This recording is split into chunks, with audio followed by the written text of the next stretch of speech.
Take part in one of the biggest parades in New York's history. As a young boy, to see my father in the parade was one of the greatest things in the world. I would be right there to see him put on his tunic, and I loved to see that sword that he carried. It really made me feel very proud of him. Mills was one of 100,000 black people marching under the red, black, and green flag of the Universal Negro Improvement Association. The world had never seen anything like it. It was all the work of one man, Marcus Garvey. Every window that you looked at, people's heads were out to see the Marcus Garvey parade. Most of them wanted to see Marcus Garvey. And he was very well decorated, his hats and the feathers, but he drove always in his automobile, sitting back. At the age of 34, Garvey claimed millions of followers worldwide. His controversial goal, to create an independent black nation, made him one of the most powerful people in America and one of the most hated. The federal government targeted him as a threat to national security. Rival black leaders denounced him as a lunatic and a traitor to the race. But Garvey may have been his own worst enemy. He wasn't the one to take advice from others kindly. He made his own decisions, and he would rise or fall by the decisions that he made, because he was a supreme egotist. Volatile and secretive, yet charismatic and visionary, Marcus Garvey changed forever the way black Americans looked at themselves and the world. He started something that became bigger than Garvey himself. He, more than any other figure in the 20th century, symbolizes the turning of the perception of black people into something positive.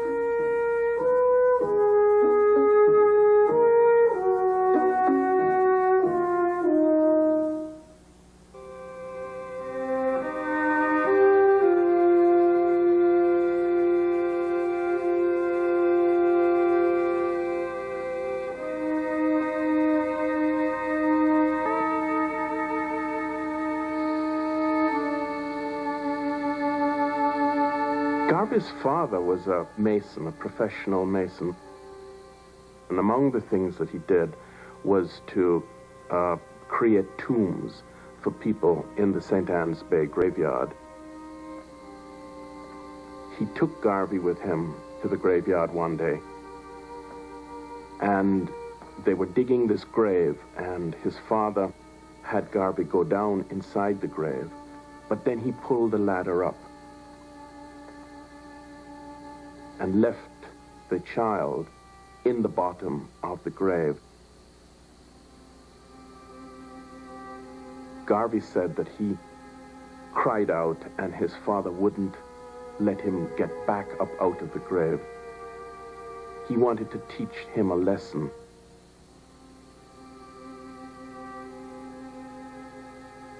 Alone in the grave, young Marcus Garvey learned that he could rely on no one but himself. It was a lesson he would carry for the rest of his life.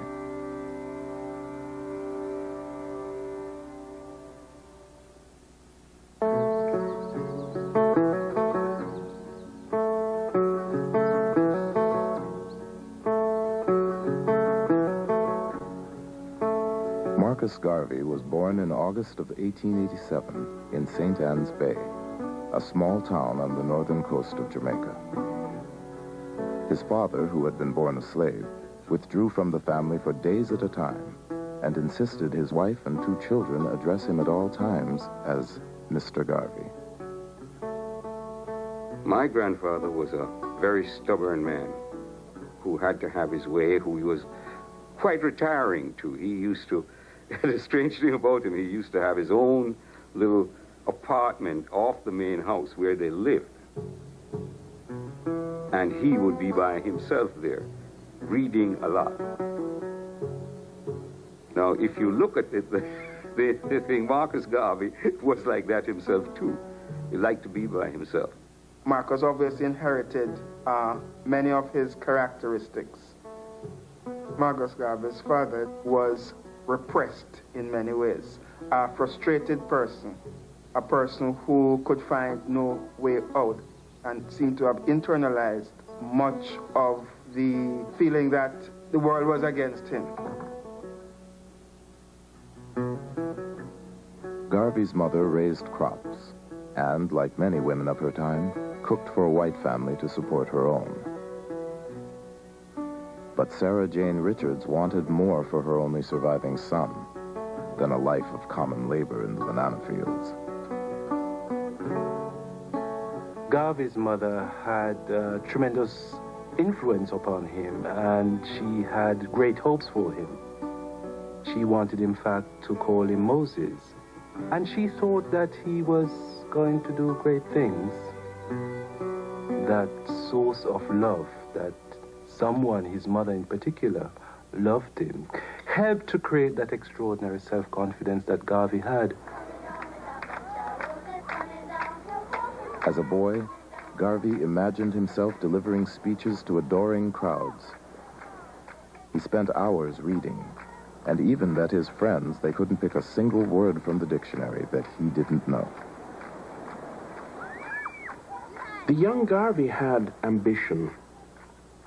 He wanted to get out of St. Anne's Bay. Later he said he dreamt of becoming the first gentleman in the world.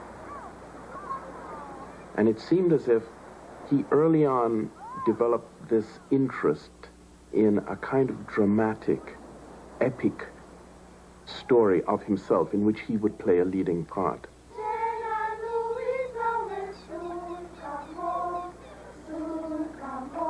But Garvey's grand ambitions were tempered by reality.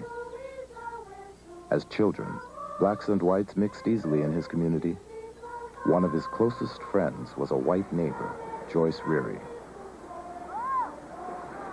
But as they became teenagers, her father put an end to the friendship. At the age of 14, she was sent away to England and told never to speak to him because he was a nigger.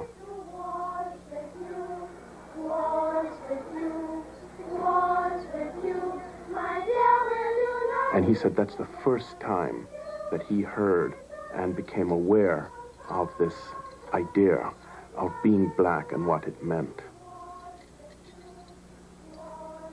He felt shut out. He felt that he was excluded and made to feel that he was not good enough. And the rest of his life was really an attempt to prove that he was just as good as anyone else in the world. Under the colonial education system, Garvey was forced to leave school at the age of 14. He became a printer's apprentice and quickly earned the status of master printer.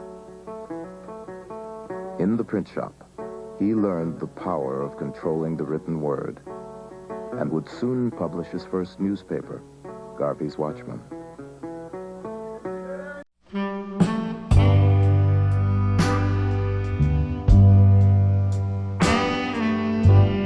In 1910, 23-year-old Marcus Garvey set out on a journey through Central America. Supporting himself as a journalist and laborer, Garvey saw black workers harvesting plantations, loading ships, and building the Panama Canal. They were the power behind the economy, but in their isolation from each other, black people were powerless.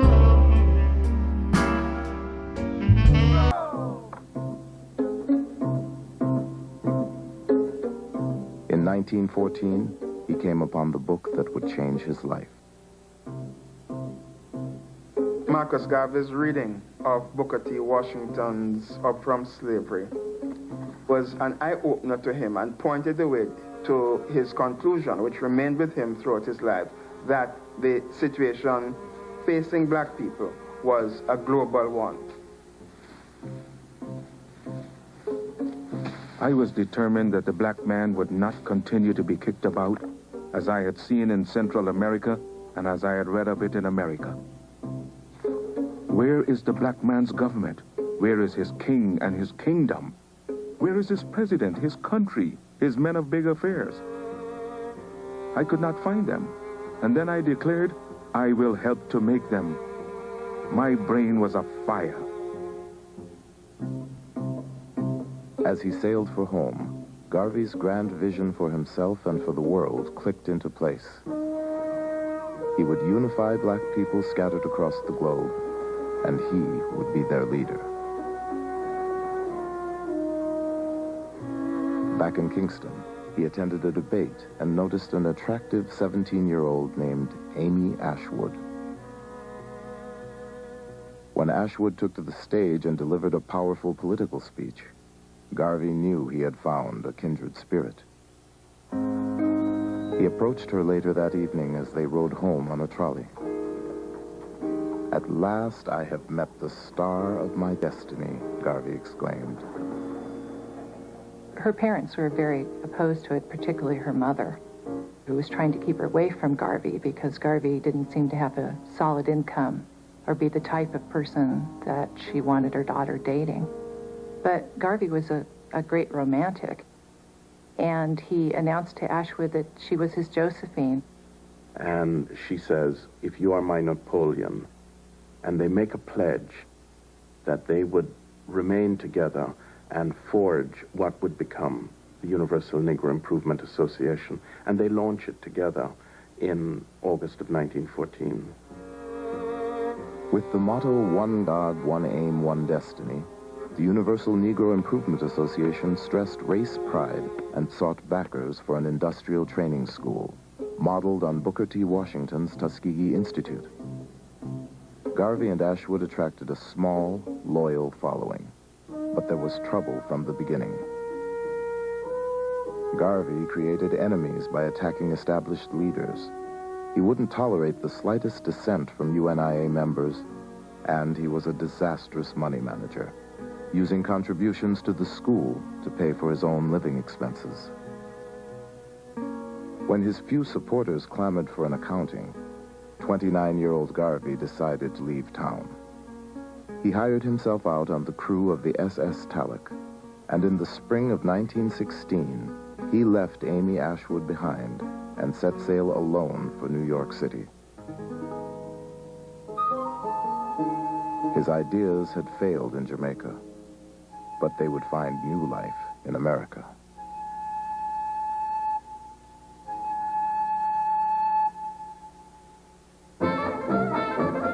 Harlem is a throbbing, bubbling, exciting place. These are fantastic buildings, apartments. The street life is abundant. This is a fast-moving and a very affluent world, and it's a whole new world.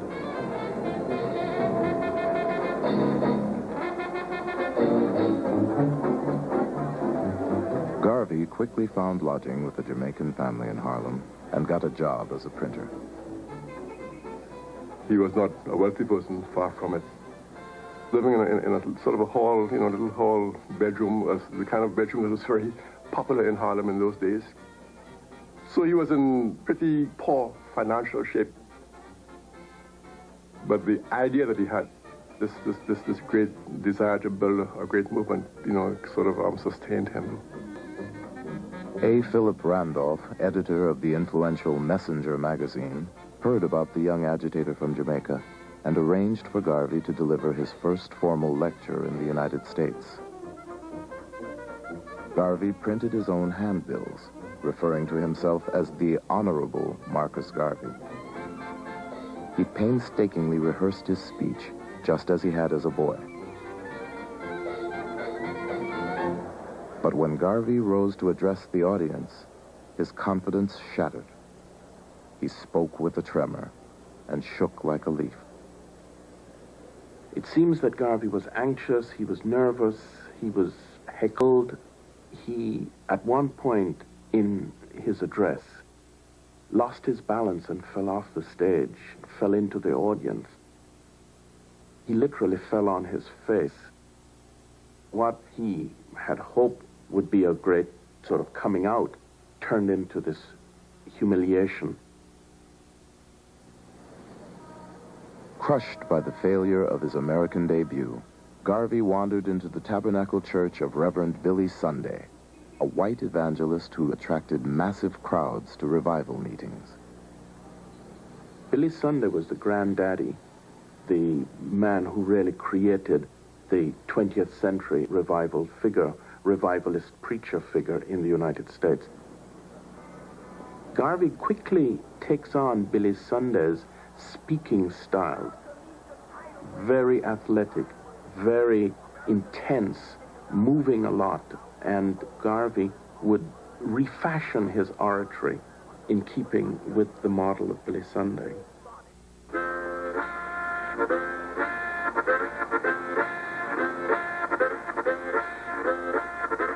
With renewed confidence in his power to move an audience, Garvey set out for a year-long tour of 38 states. His mission was still to raise money for a vocational school in Jamaica. But along the way, Garvey got a first-hand look at the contradiction of race in America, the stunning potential of the most affluent black population in the world, alongside the degradation of Jim Crow and the horrors of lynching.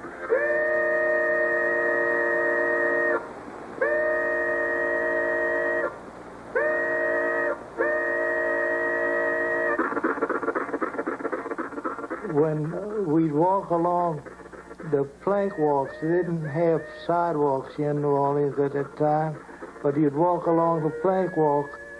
But if a white person came along, no matter who it was, a white child, a white man, a white woman, if they came along, you had to get off the plank walk and stand in the mud until they passed.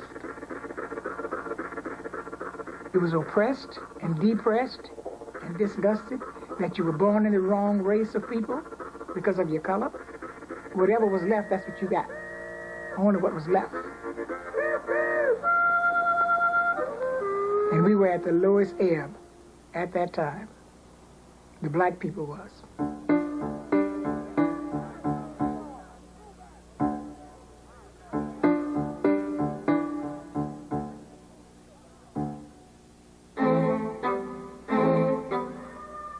On July 2nd, 1917, just months after America's entry into World War I, the city of East St. Louis exploded in the worst racial rioting the country had ever seen. 39 whites and hundreds of African Americans were killed.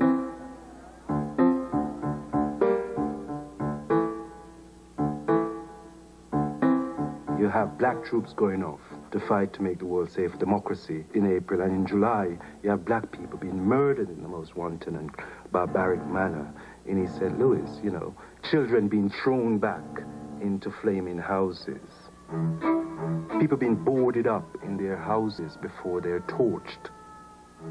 So even by American standards, East St. Louis was a horror.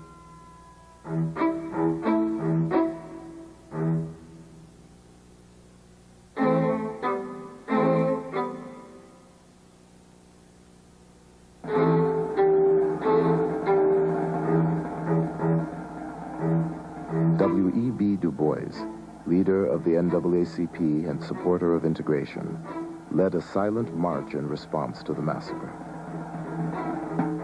But to Garvey, this was no time for silence. It was time for black people to get together and fight back. He spoke out at an emergency meeting in Harlem. The whole thing, my friends, is a bloody farce. That the police and soldiers did nothing to stem the murder thirst of the mob is conclusive proof of conspiracy on the part of the civil authorities to condone the acts of the white mob against Negroes. White people are taking advantage of black men today because black men all over the world are disunited.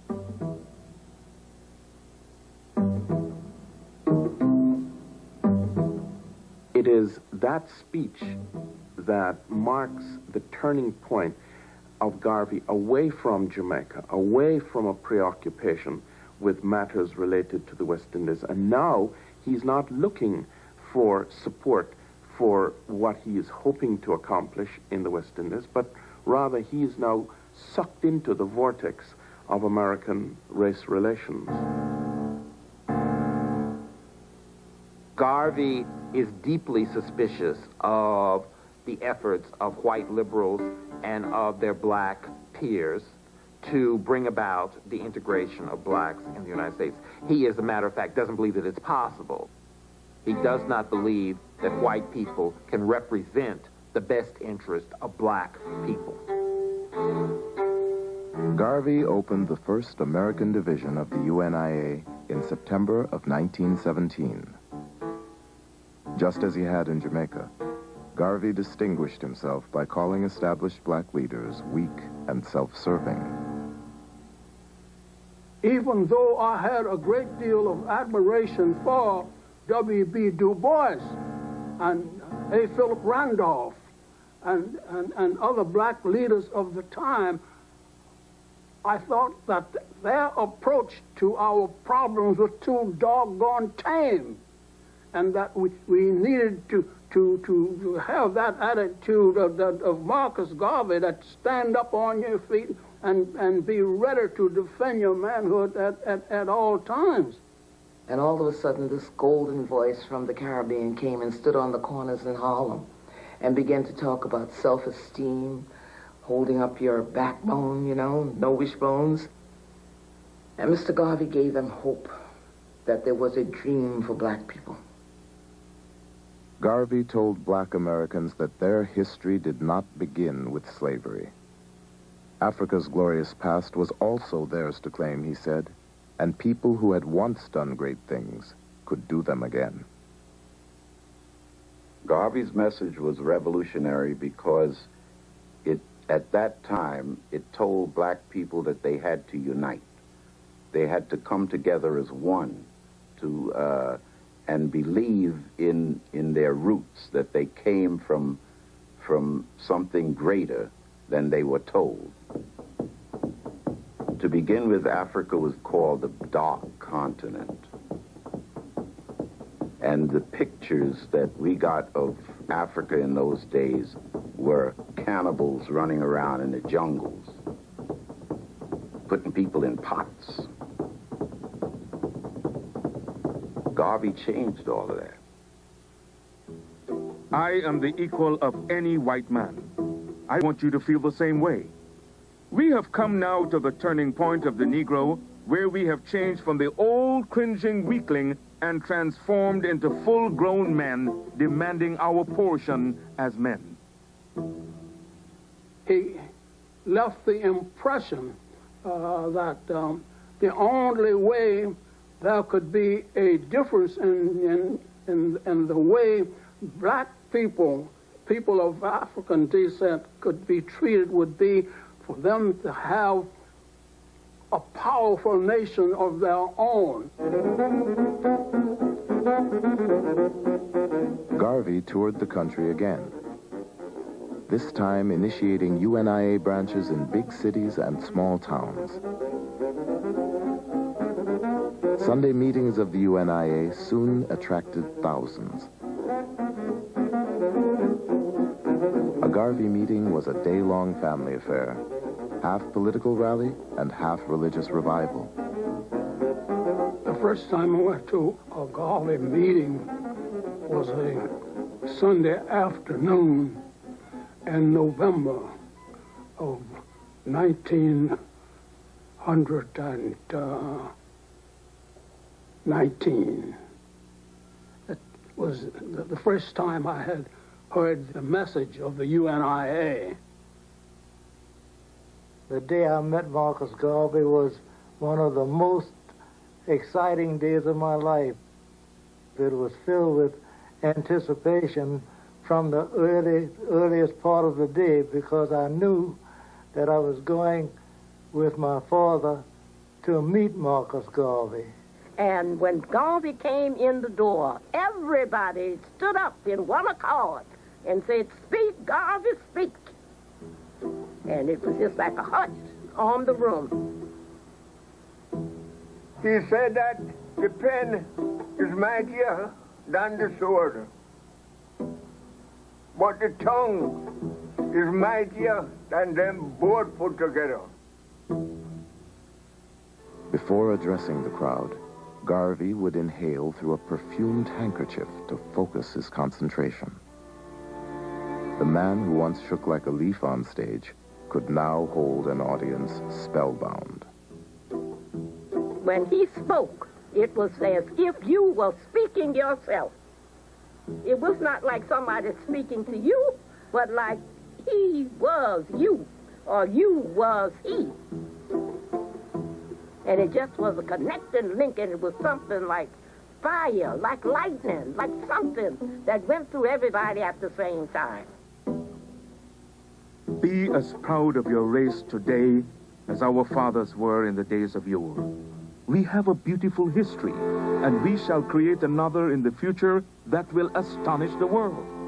I can advise no better step toward racial salvation than organization among us.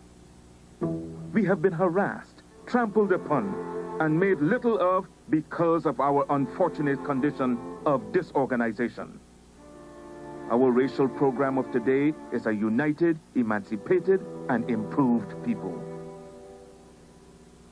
Garvey took black folk who were assaulted by a variety of very unfortunate and negative images of themselves and made them believe in themselves, made them see physical beauty in themselves, made them see the need to interpret and write their own history. In that sense, Garvey sold the Negro to himself.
For black women a place of their own.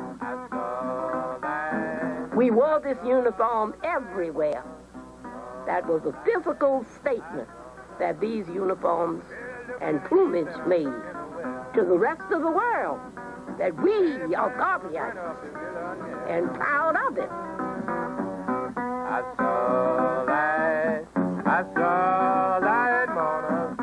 My father at one point said that the organization would have been able to develop farther and faster if we had more women in the organization in comparison to some of the wimpy men that we had.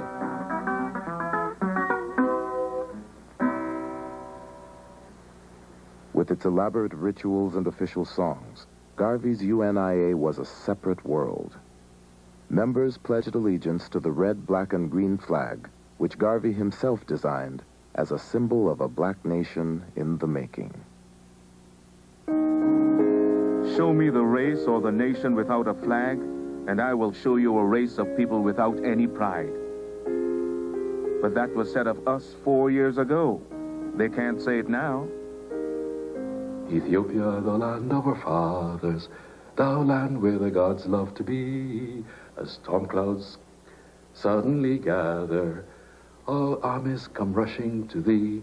And then the chorus went something like that. Advance, advance to meet the foe, let Africa be free. That's, women would sing that, and men would reply, advance, women, advance to victory. Men, advance, advance to meet the foe, advance. And everybody, with the might of the red, the black, and the green, advance. With the might of the red, the black, and the green.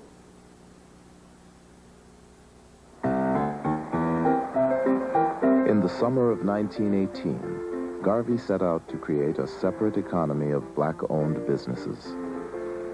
First, he purchased a half-finished church building for use as UNIA headquarters and christened it Liberty Hall. Relying on the printing skills he'd learned as a boy, Garvey started the Negro World newspaper with a cover price of 5 cents. The paper carried essays, poetry, and articles on black history and world events. On the front page of every issue was a long editorial penned by Garvey himself. He distributed the paper with the help of Amy Ashwood, who had made her way to New York a year earlier. Then, to attract the dollars that flowed through black hands, Garvey created his first of many investment funds. Garvey was aware that blacks had contributed to the war effort by purchasing over $220 million worth of Liberty bonds. And this contribution to the war effort indicated that there was some wealth within the black community in the United States. And his idea was that this black wealth should be converted into businesses that would benefit blacks and projects that would benefit black people. Garvey's idea of the UNIA was that it would teach success. It was going to be a vehicle to communicate and demonstrate that black people could be successful. This idea of success was now translated into a whole series of commercial ventures. Laundries, restaurants, newspapers. Garvey financed UNIA enterprises through the Negro Factories Corporation, which was capitalized with small contributions from his followers. At their peak, UNIA businesses employed as many as 1,000 people in Harlem.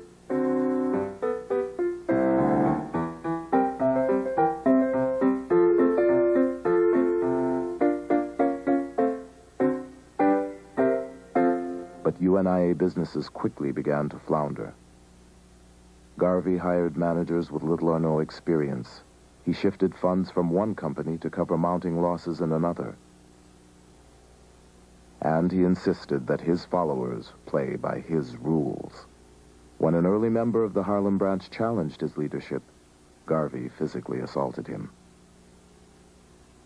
Garvey was very authoritarian and very anti-democratic in the way he ran his organization. His primary concern was in loyalty, not in competence, because he does not attract around him people who are particularly competent, and they therefore would not tell him or try to stop him from using those monies to finance other endeavors in the UNIA. In October 1919, resentment against Garvey boiled over. A disgruntled investor named George Tyler pushed his way into UNIA headquarters, where Amy Ashwood was now working.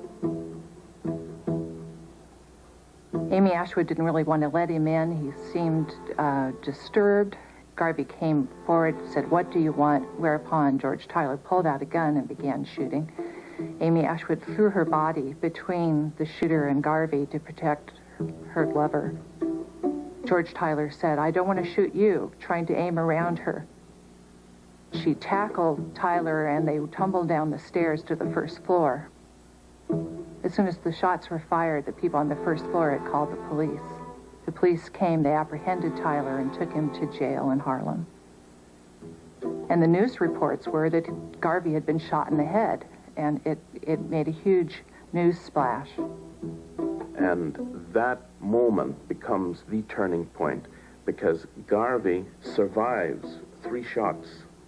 The next day he had a big speaking engagement in Philadelphia, and he goes to Philadelphia in spite of the fact that he's been shot. He's bandaged, but he goes and makes his speaking engagement, and he now has this extraordinary sort of quasi-religious significance. He survived.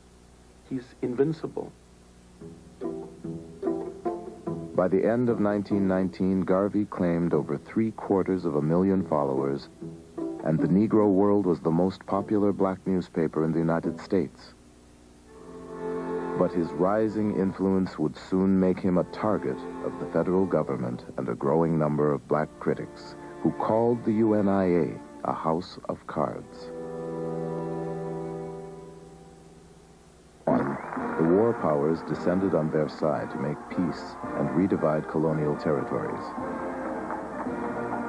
From the seat of his self-styled empire in Harlem, Marcus Garvey argued that it was time to give Africa back to black people.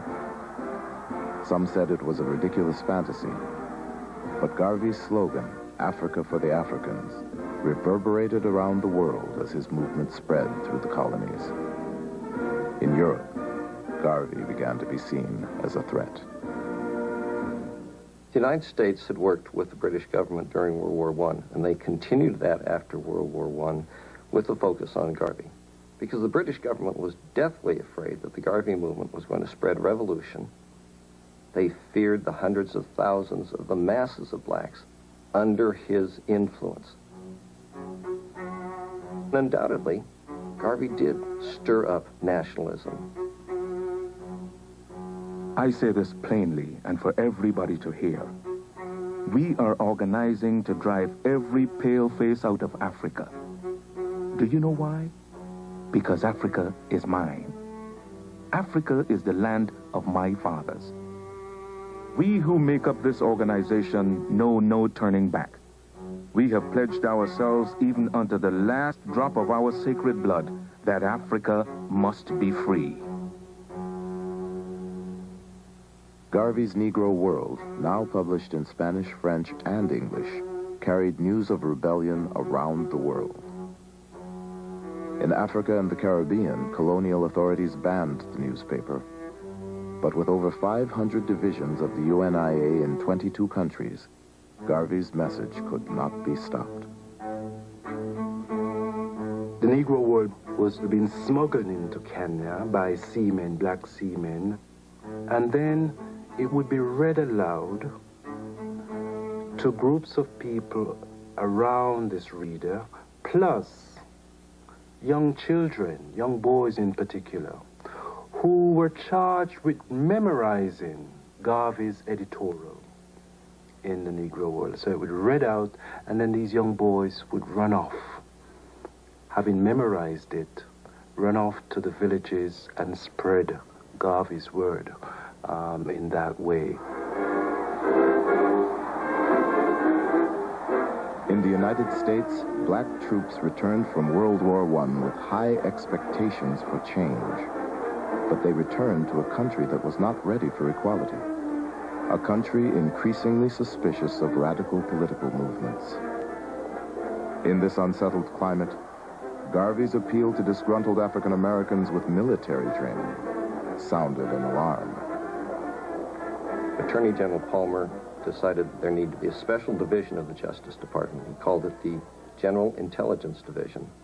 And he picked a young Justice Department attorney. He was really unknown at that time, but must have been must have been known enough for his diligence, and his name was J. Edgar Hoover. Garvey really gets pinpointed. Hoover, the Justice Department, were clearly hooked on a fixation on Garvey, which would before long become a vendetta. J. Edgar Hoover wrote to a colleague, "Garvey is a notorious Negro agitator, affectionately referred to by his own race as the Negro Moses."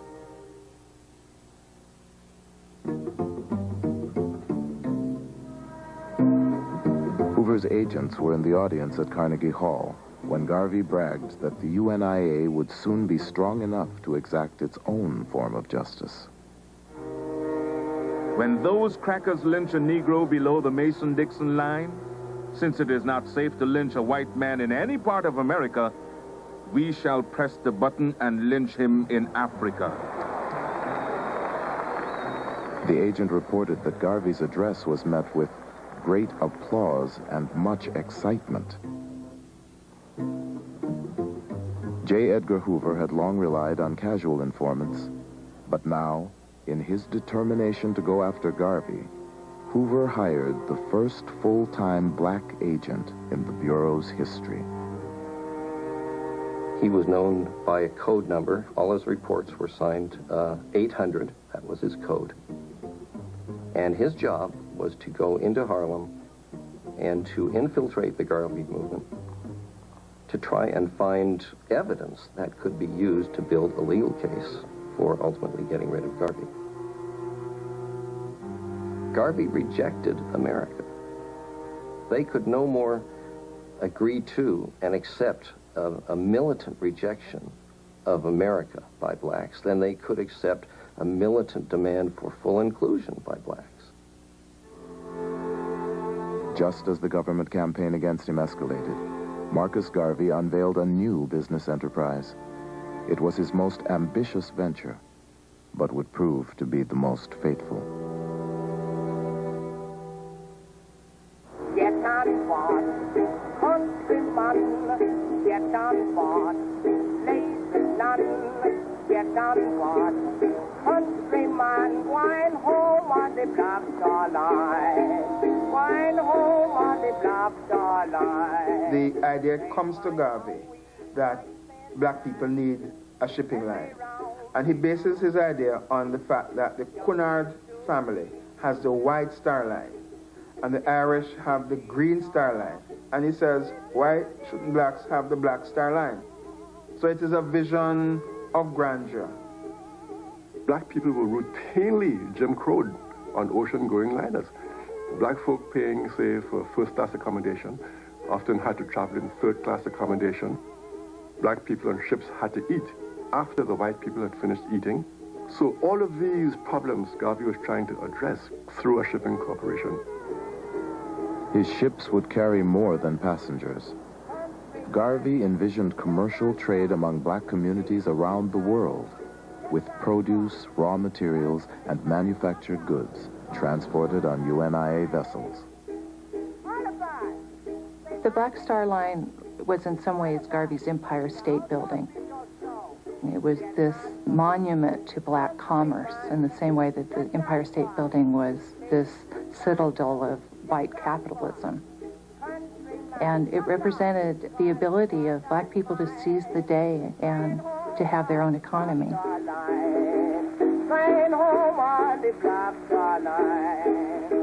Garvey offered Black Star Line stock for sale in 1919, promising his investors liberation and large profits as they slept. My parents spent a small fortune in Garvey shares. They were $5 a piece in those days, which was a lot of money. And my mother had to remind my father that there was food and things to be bought because he was buying shares. And Daddy had those on his dresser. And I remember reaching out to touch them. And Daddy said, touch them and feel the power that the black man will someday know.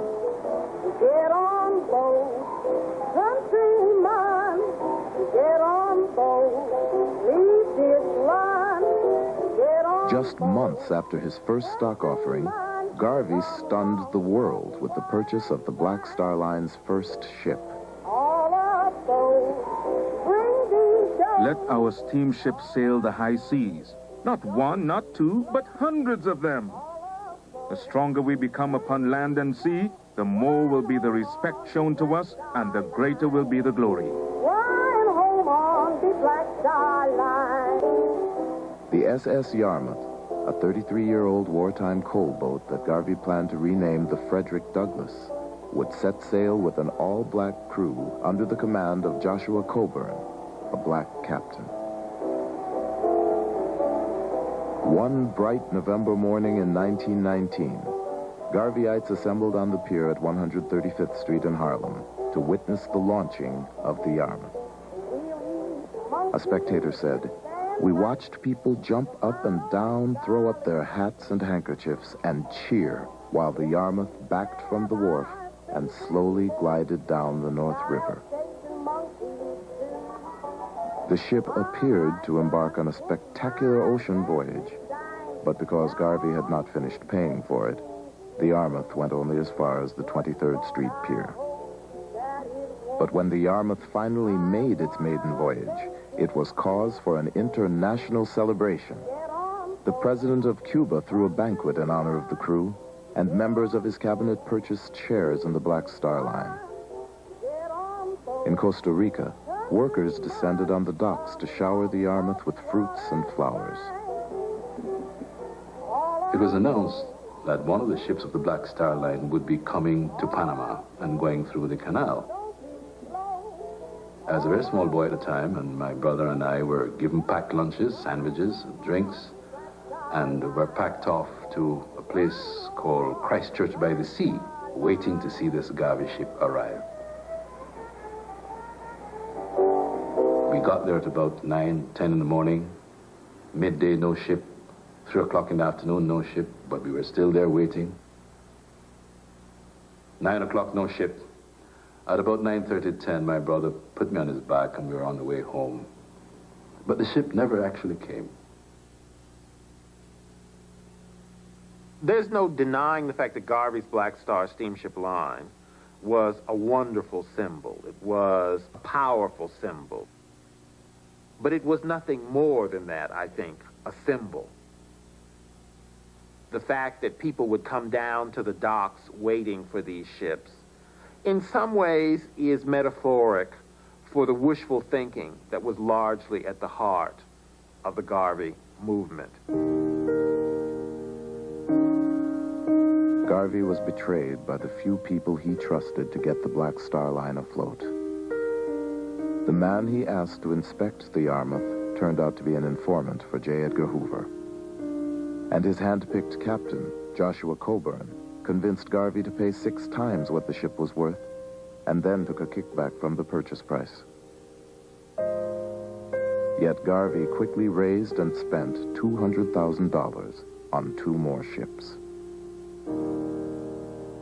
And making a purchase of those liners without being led by experts, he was deceived about the condition of those ships and overpaid for on what their value should have been.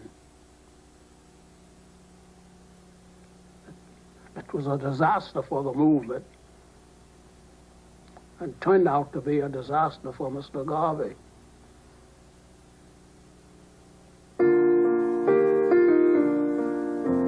At the end of 1919, Marcus Garvey married Amy Ashwood, the woman who just months earlier had thrown herself in the line of fire to save his life.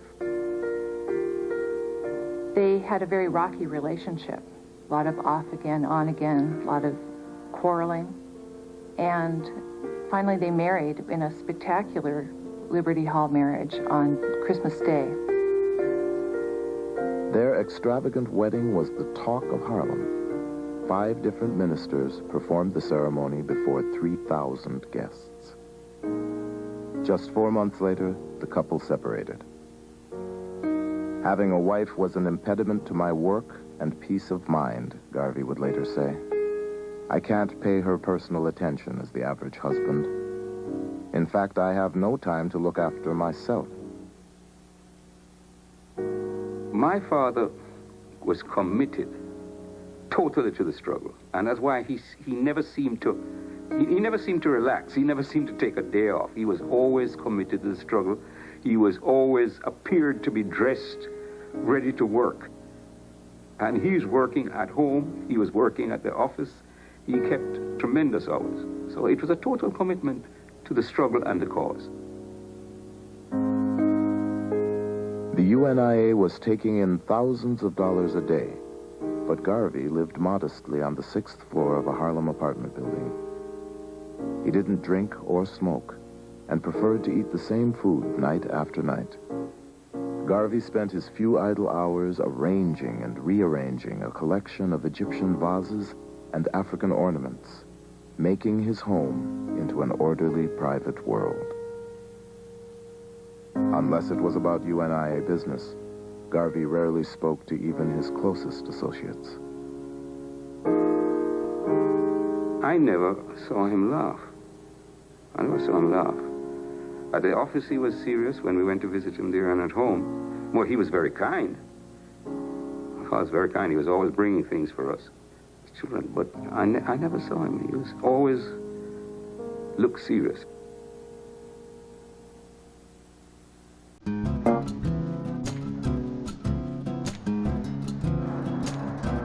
On August 1st, 1920, thousands of UNIA delegates from 25 countries assembled at Liberty Hall and Madison Square Garden.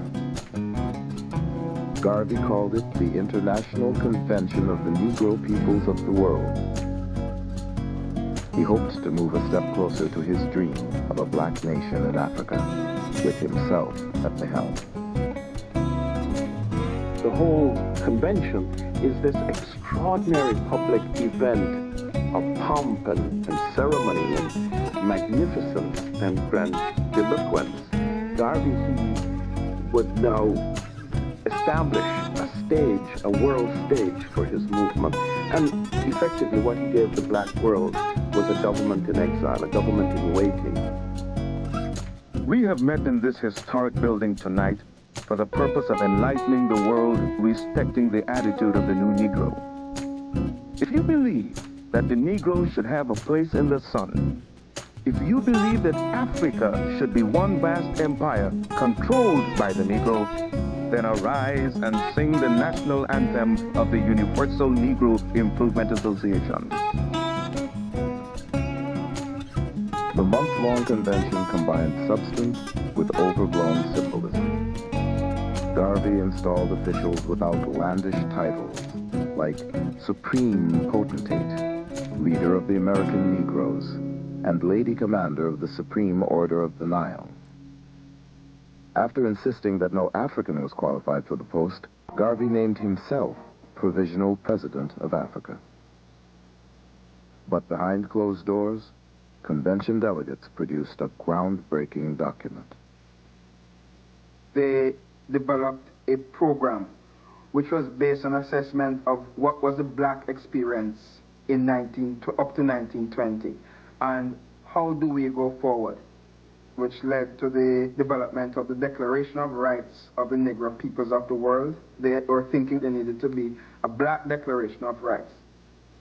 This was an important document that called upon the nations of Europe and America to respect the rights of black people throughout the world. This was the moment at which Garvey, I think, was both the most powerful in the sense of his articulation of ideas of justice along racial lines, and at the same time, his most grandiose and megalomaniacal, because there was really nothing behind any of this. Garvey's reply to his critics was simple. I am accused of creating dukes, barons, and knights, he said. But who gave the white man a monopoly on creating social order?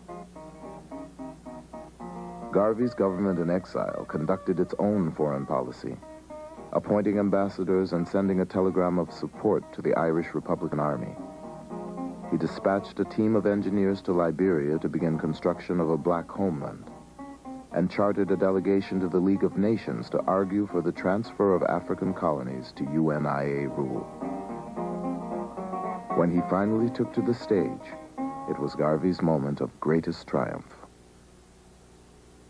25,000 people, black people, packed Madison Square Garden, and Garvey delivers this magnificent speech in which he tells the Europeans to give Africa a wide berth because we are coming home.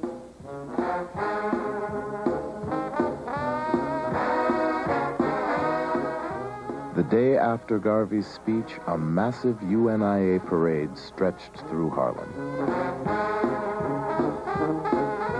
If you didn't live in Harlem, you tried to find someone that lived in a front apartment where you could get in the window and view everything. Everybody seemed to be out there to see the Garvey parade. To be a part of the Marcus Garvey movement, it made me feel that I owned one half of the world and I didn't own the other half because I didn't want it. One Irish woman observing the parade remarked, "And to think, the Negro will get his liberty before the Irish."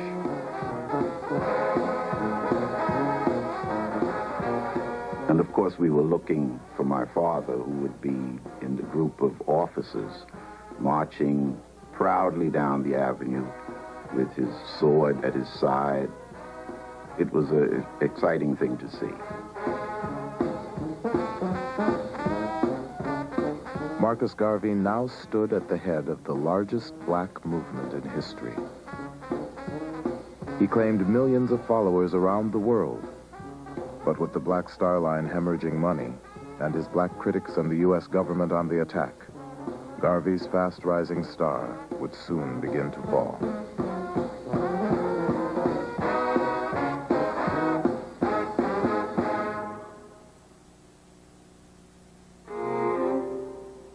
Not all African Americans were thrilled by the splendor of the Garvey movement.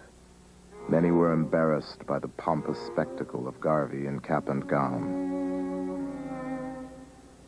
A. Philip Randolph, who had introduced him to his first Harlem audience, said Garvey had succeeded in making the Negro the laughingstock of the world. W.B. Du Bois and A. Philip Randolph saw Garvey as a person who was engaged in a grand distraction. Garvey's emphasis on a program of African redemption, his pretensions to some kind of imperial posture as the provisional president of Africa, they thought of as either charlatanry or just pure buffoonery. Their complaints about him provide a legitimation for the government to move against Garvey. Because you can always say, you see, his own people don't even want him. And if they don't want him, then there must be something wrong. Encouraged by growing black opposition, the U.S. government stepped up surveillance of Garvey. 8 federal agencies were directed to report on his activities, and J. Edgar Hoover resolved to deal with Garvey once and for all. They placed spies in the UNIA. They sabotaged Black Star Line. The engines sometimes of the ships were actually damaged by foreign matter being thrown into the fuel and so on. And there was every effort made to destroy the movement. However, that wasn't the only thing that actually destroyed Garvey. There were internal problems to the movement as well as these external forces. Garvey's own crews took the Black Star Line to the brink of disaster. One captain steered his vessel off course to visit his wife. Another had a nervous breakdown and tried to sink his own ship. Enraged at the chaos on board one ship, Garvey got into a fistfight with the captain and fired half the crew. But when it came to mismanagement, he had only himself to blame. Garvey looked for people who would be personally loyal to him. I think this is the only way we can explain the mismanagement and incompetence of the Black Star steamship line. The first treasurer of that line was a railroad clerk who had no experience in bookkeeping. What was important here, I think, was not an intellectual competence, but a loyalty to this charismatic leader. As things spun out of control, Garvey confided in Herbert Boulin, the owner of the Berry and Ross Doll Company. To Garvey, Boulin was one of a few real friends. To J. Edgar Hoover, he was Agent P-138. He got closer to Garvey than anyone else working for the government. And Garvey was really isolated. Things weren't going well with the organization. The Black Star Line was losing money. And so remarkably, he confesses to this informant that he tried suicide, that he was thinking of suicide again. It shows the loneliness Garvey must have had at the top. You know, he couldn't reveal those sorts of things to the key people around him. By 1921, the Black Star Line was on the verge of bankruptcy. But Garvey mailed brochures to his supporters advertising stock in yet another ship. It would prove to be a major blunder. In the brochure is a picture of a ship which purports to have been the SS Phyllis Wheatley. It was a ship that Garvey was negotiating for and did not own. And it seems that someone etched into the bow of the ship the words, the SS Phyllis Wheatley. In other words, it was a misrepresentation. It gave the impression that Garvey and the Black Star Line owned this ship, when in fact there was no such ship. In January 1922, Garvey and 3 UNIA officers were arrested for federal mail fraud. The man Hoover once called a notorious Negro agitator was finally in his grasp. The mail fraud was the most convenient and ultimately the only means that they could find to prosecute him. Prosecution was not the end. Deportation was the government's real aim.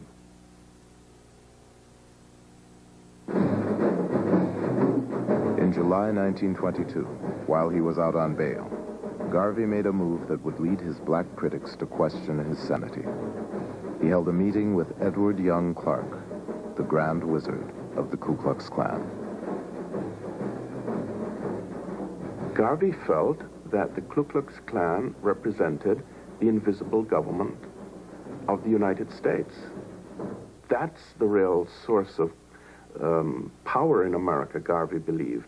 And Garvey felt that as provisional president of Africa, he was entitled to meet with the counterpart of white American power. And so Garvey didn't feel that he had done anything wrong. In fact, Garvey thought that what he had done was a diplomatic stroke of genius.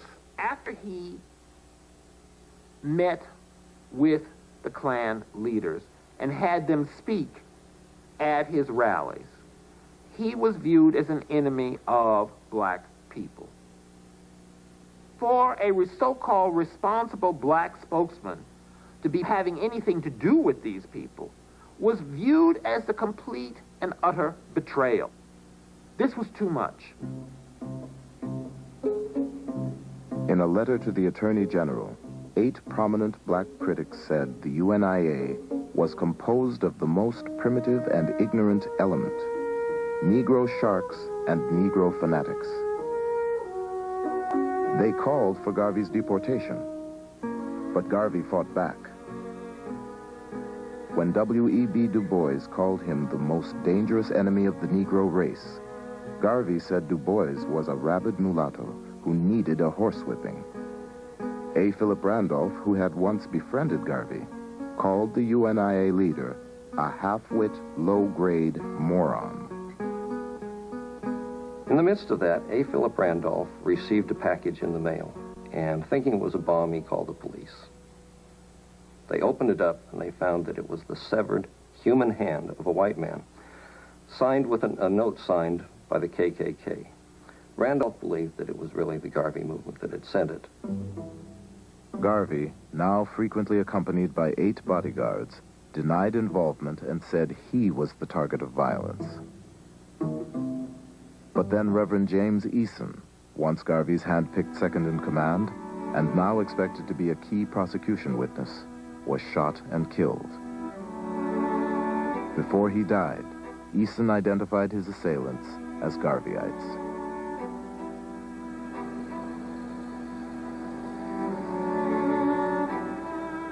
As Garvey's trial began on May 18, 1923, a police bomb squad stood on alert, and UNIA members packed the courtroom. On the first day of the trial, Garvey fired his attorney and announced that he would defend himself. I think Garvey believed that his powers of rhetoric and oratory would ultimately sway the court in his favor. He would have ruled the court, in other words, by his superior oratorical gifts. And I think Garvey came, in the end, to rue that decision because it was a disaster. Garvey paced up and down before the jury box as a parade of former UNIA officials took the stand to testify against him. Defiant, Garvey blamed subordinates and evaded responsibility for his errors.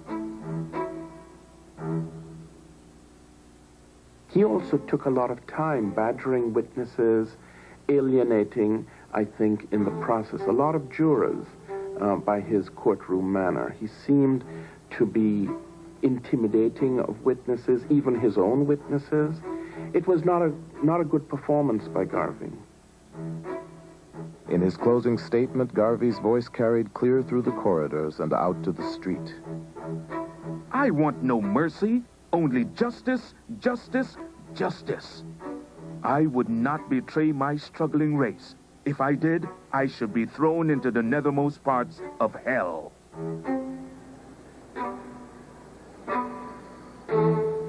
After a 4-week trial, his 3 co-defendants were acquitted, but Garvey was convicted and given the maximum sentence of 5 years in prison. Hoover's agents had the UNIA under surveillance for years in search of damaging evidence. But in the end, Garvey's conviction hung on using the mails to defraud one man, Benny Dancy, of $25.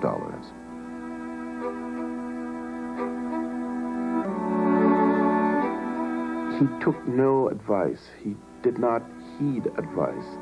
He felt that anything contrary to his view of things was an attempt to derail him or to deflect him from his goals. He had just an overweening confidence in his own ability in areas where he had no expertise, such as in the case of ships, in the case of trying a legal case, in his investment priorities. He just would not take advice. In February 1925, after nearly 2 years of appeals, Marcus Garvey was escorted to the Atlanta Federal Penitentiary as prisoner number 19359.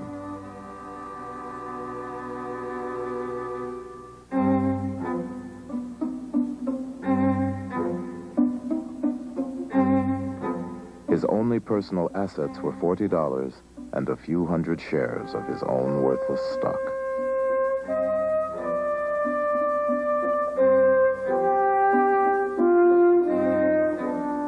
UNIA members believed their leader had been railroaded. To dampen their frustration, Garvey wrote a song. Let no trouble worry you. Keep cool, keep cool. Don't get hot like some folks do. Keep cool, keep cool. Garvey's personal secretary, Amy Jakes, had become his second wife in 1922. While he was in prison, she and Garvey's followers struggled to keep the movement alive. and raised tens of thousands of dollars for Garvey's defense. There's one group in rural Louisiana that gave on average 5 cents. They actually gave $8, but when you actually counted the number of people involved, it actually amounted to something like 5 cents each. And it actually showed the level of loyalty that the little people had towards Garvey and the movement. People around the world began to send in petitions and letters and so on. There were literally millions of signatures that were appended to petitions that were taken to various government agencies in Washington, D.C. In South Africa, people would have Marcus Garvey Sundays and pray for Garvey and so on. If they put you in a flame, though you should not bear the blame. But the government had its own reasons for wanting to release Garvey. Keep cool. Garvey had very weak lungs, and he also suffered from heart disease. He suffered from bronchitis and a series of asthma attacks, was often put in the prison hospital.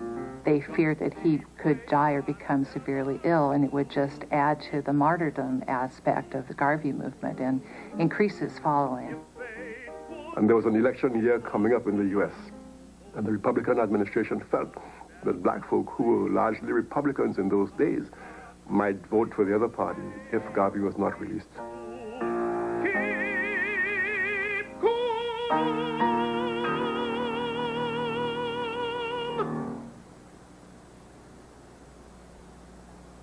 On November 18th, 1927, after serving 2 years and 9 months, Garvey was pardoned by President Calvin Coolidge. But he was ordered immediately deported.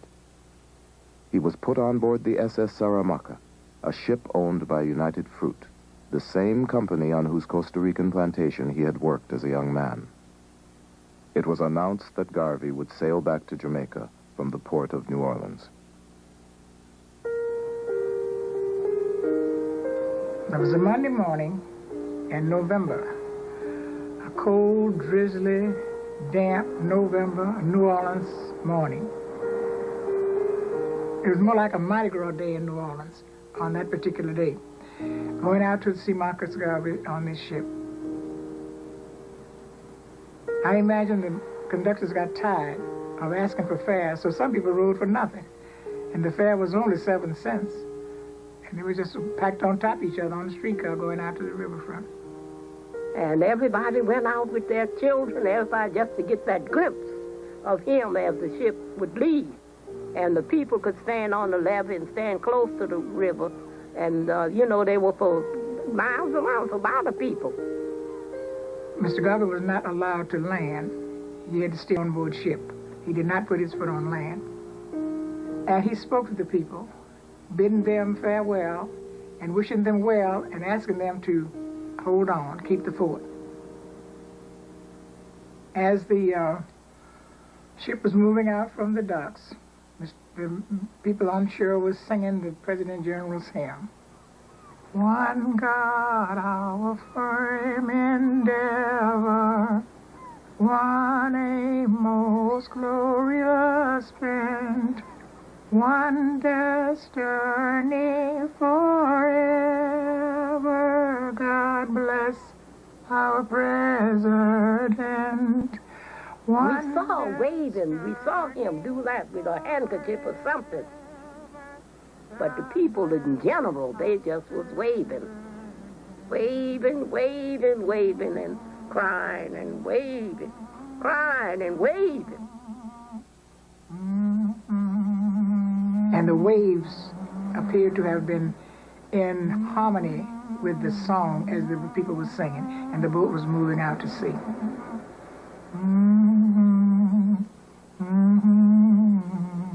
They felt they was losing their father.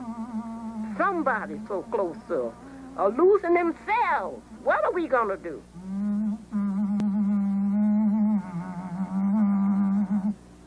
And my mother said until the day she died, she would not forget the sight of Garvey waving that white handkerchief as far as she could see the boat.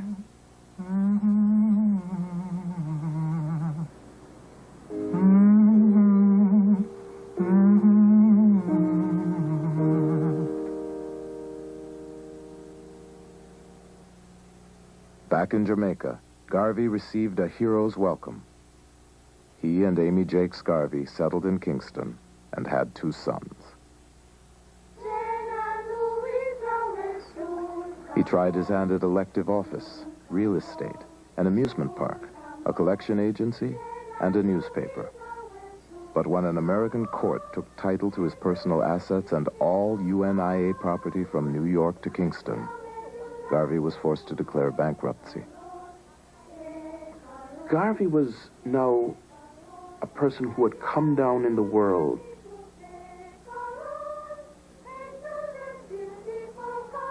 And Garvey would be followed by children on the street, and they would heckle him, and Garvey felt very humiliated by this.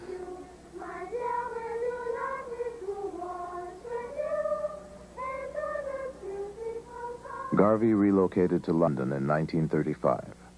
For a time, he had regular speaking engagements and managed to publish a newspaper. A handful of UNIA members, including Jacob Mills, migrated to Liberia on their own. But without Garvey's strong hand, his hundreds of thousands of followers in the United States dwindled to a small band of the faithful.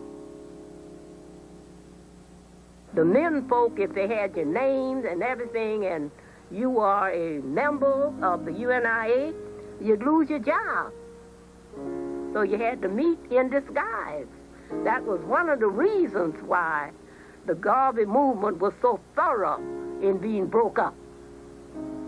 You couldn't say, I'm a UNIA member, I'm Marcus Garvey. You whispered it, Marcus Garvey. You could not speak his name. Garvey was alone in London. The asthma and heart disease that had plagued him in prison began to worsen.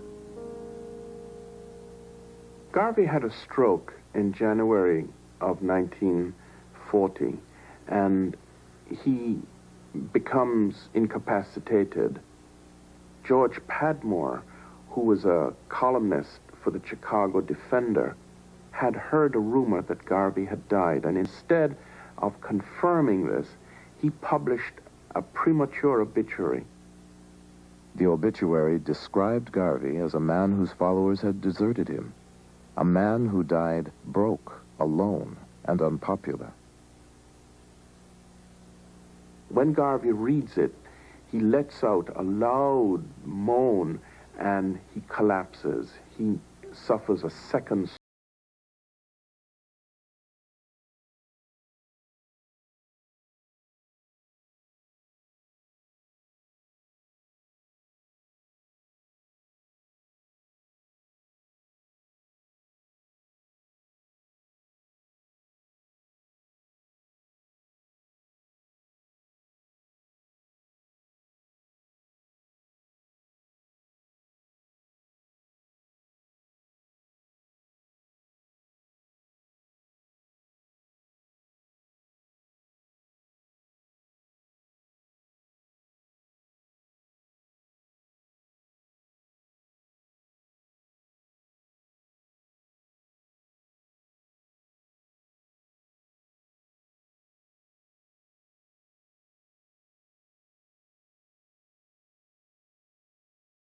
Marcus Garvey never set foot in Africa.